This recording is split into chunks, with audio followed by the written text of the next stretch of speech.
Assalamualaikum warahmatullahi wabarakatuh. Okey, hari ini Ustazah nak mengajar mengenai unit 5 bahagian tumbuh-tumbuhan, iaitu kita masuk pada tumbuh-tumbuhan. Cara pembiakan tumbuh-tumbuhan. Okey, sebelum tu Ustazah nak tanya, cara pembiakan manusia ada berapa? Cara pembiakan manusia ada satu, iaitu melahirkan anak. Cara pembiakan haiwan pula ada dua, iaitu melahirkan anak dan bertelur. Dan tumbuh-tumbuhan pula, cara pembiakannya ada berapa? Cara pembiakan tumbuh-tumbuhan ada 1, 2, 3, 4, 5 dan 6.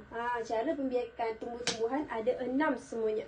Okey, Ustazah akan ajar satu persatu cara pembiakan tumbuh-tumbuhan.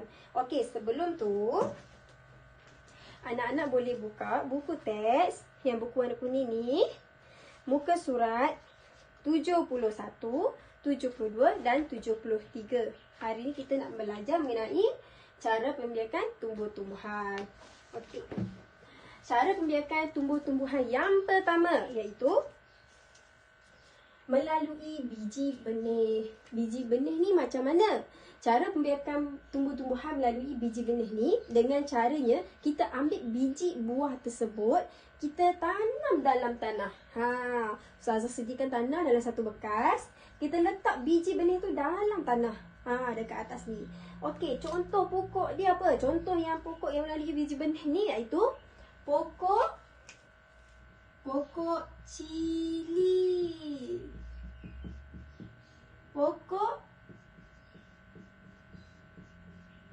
Pokok betik. Pokok cili ni, anak-anak pernah tengok cili kan? Pokok cili ni, biji benih dia yang warna putih tu, yang ada dekat dalam cili tu. Yang warna putih itulah yang kita tanam. Yang kita nak hasilkan tumbuhan yang baru, yang warna putih tu. Kalau pokok betik pula yang mana? Pokok betik yang warna hitam tu, biji benih dia yang warna hitam, yang banyak-banyak tu dalam pokok betik tu. Yang itulah yang kita akan tanam supaya dia tumbuhan yang baru. Dia dapat menghasilkan generasi dia yang baru. Itu dipanggil yang pertama, biji benih. Yang kedua, melalui anak pokok. Anak pokok ni macam mana? Anak pokok ni dia akan tumbuh di sebelah induknya. Induknya ni iaitu ibunya.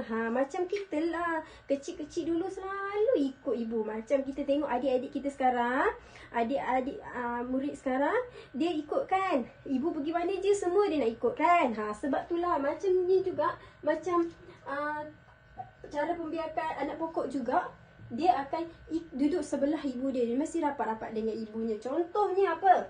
Contohnya Ustazah sedia kat sini gambar pokok pisang. Tengok pokok pisang. Pokok pisang, kalau kita tengok yang besar tu induknya. Yang sebelah yang kecil tu, itulah anaknya. Anak ni lah yang akan kita tuai, yang kita akan tanam dia supaya dia tumbuh besar nanti. Itu pokok pisang. Dan yang kedua pokok apa? Yang kedua pokok keladi. Ustazah ada contoh tak? Ni lah contoh pembiakan anak pokok keladi. Cuba tengok. Kat sini ada yang kecil kan, dan ada yang besar. Yang besar ni ialah induknya. Yang kecil ni anak ni lah yang kita akan hasilkan tumbuh-tumbuhan yang baru. Kita hasilkan pokok yang baru. Ini contohnya pokok keladi ya. Okey, kemudian kita masuk kepada keratan bawah tanah. Keratan bawah tanah ni macam mana? Keratan bawah tanah ni kita akan tanam dia macam ni. Kita akan korek tanah. Kemudian Ustazah sedia kat sini pokok bawang. Dia ada pokok bawang. Bawang yang kat dapur tu, yang ibu-ibu selalu masak tu, ini besar tau. Kalau Ustazah ada yang kecil, kita letak dia, kita korek tanah ni, kita letak bawah tanah. Lepas tu kita tutup dia, kita sorokkan dia bawah tanah. Nanti lama-lama dia akan jadi tumbuh-tumbuhan yang besar lah. Contohnya lagi, Apa? Ubi kentang. Ubi kentang Ustazah dah tumbuh akar. Dah tumbuh dah. Kita pun sama juga, ubi kentang kita tanam bawah tanah dan kita letak dekat suhu yang sesuai, kena cahaya matahari dan kita letak air yang mencukupi, dia akan tumbuh elok lah. Ni contoh dia.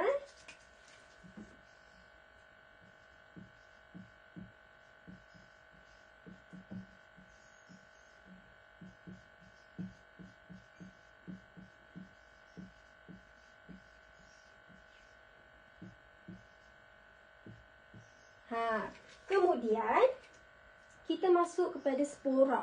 Spora ni macam mana pula Ustazah? Spora ni iaitu tumbuh-tumbuhan yang tak berbunga. Tumbuh-tumbuhan yang tak berbunga, Allah Subhanahu Wa Taala dia bagi keistimewaan kepada mereka, kepada tumbuh-tumbuhan ni untuk menghasilkan tumbuhan yang baru melalui spora. Spora ni contoh, saya bagi contoh pokok paku pakis. Kalau biasanya pokok paku pakis ni dia ada dekat tempat-tempat yang macam hutan sikit lah. Kan tempat-tempat hutan ataupun kita tanam dia. Spora ni pula, spora tu macam mana? Dekat mana? Okey, spora ni kalau daun paku pakis tu dekat bawah tu dia ada bintik-bintik hitam. Bintik-bintik hitam tu lah yang dipanggil ke spora. Bila kita pegang tu kita akan rasa debu. Kalau kita nak tengok dia lebih dekat, spora ni macam mana, biasa kita akan pakai kantar pembesar lah. Baru kita nampak bentuk-bentuk spora. Sebab spora ni sangat halus. Dia macam debu-debu. Bila kita pegang tu kan, dia macam rasa macam debu-debu. Macam miang-miang tu. Itulah spora. Bila angin bau tiup dia, spora ni akan berterbangan. Jadi bila berterbangan dia akan menghasilkan tumbuh-tumbuhan yang baru. Sebab tu pokok paku pakis ni bila dia ada dekat hutan, dia ada banyak tempat. Sebab apa? Sebab dia akan ditiup angin dan senang untuk menghasilkan tumbuhan yang baru. Ni contoh dia pokok paku pakis.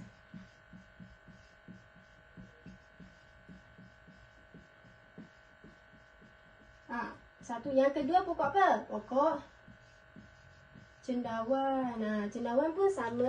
Dia cara pembiakan dia melalui spora. Okey, kemudian keratan Batam. Cara pembiakan keratan Batam ni, kita ambil batang pokok tu, kemudian kita cucuk atas tanah. Macam ni. Ni kan tanah yang sediakan tu. Kemudian kita cucuk dia macam ni. Cucuk dia macam ni. Cucuk ni, dia pun sama juga. Kita sediakan air, kita bagi letak kena cahaya matahari. Kemudian kita tambah sikit khasiat dia dengan baja ke. Lama-lama dia akan tumbuh elok. Inilah pokok apa ni? Ini salah satu tumbuhan melalui keratan Batam, iaitu pokok bunga kertas.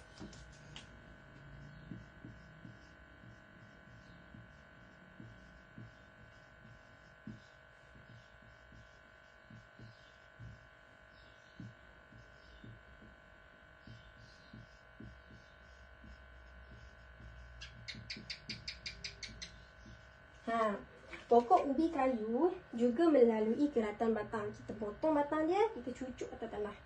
Pokok ubi kayu dengan ubi kentang melalui cara pembiakan yang berbeza. Nanti tulis nama penuh tau. Ubi kentang. Ni pokok ubi kayu. Ubi kentang kita sorok bawah tanah. Pokok ubi kayu kita cucuk dia punya batang. Okey, yang terakhir iaitu melalui daun. Daun ni pula macam mana? Daun ni Ustazah tak bawa contoh hari ni, tapi daun ni kita potong daun dia dan kita cucuk atas tanah. Nanti dengan daun tu lah dia akan membiak dengan tumbuhan yang baru. Contoh tu daun ni melalui daun apa? Contoh daun iaitu pokok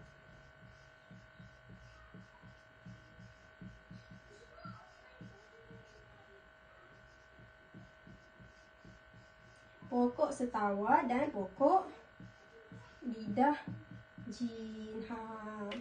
Pokok lidah jin dan pokok setawa ni biasanya kita banyak buat dia sebagai perhiasan. Sebab Daun dia cantik. Dia memang dia kelopak-kelopak dia cantik. Lepas tu ada yang panjang-panjang. Jadi banyak ibu-ibu yang buat sebagai perhiasan. Okey, cukup setakat ini Ustazah mengajar mengenai cara pembiakan tumbuh-tumbuhan. Sebelum tu, Ustazah minta anak-anak semua salin apa yang Ustazah salin ni. Kemudian, bagi lagi 2 contoh. 2 contoh setiap cara pembiakan ni. 2 contoh lagi. 2 contoh lagi. Setiap cara pembiakan ni. Anak-anak buat dalam buku tulis. Buku yang kecil tu, yang ada garis panjang-panjang tu. Buat dalam tu nota Ustazah bagi ni. Buat dan kemudian bagi lagi 2 contoh setiap cara pembiakan tumbuh-tumbuhan. Okey. Kemudian anak-anak boleh buat aktiviti buku ni. Sains tahun 3 ni buku aktiviti. Muka surat 45 dan 46. Buku aktiviti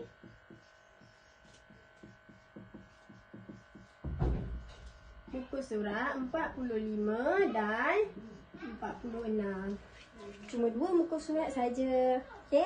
Okey, cukup setakat hari ini saja cara pembiakan tumbuh-tumbuhan. InsyaAllah nanti kita akan berjumpa lagi. Assalamualaikum warahmatullahi wabarakatuh.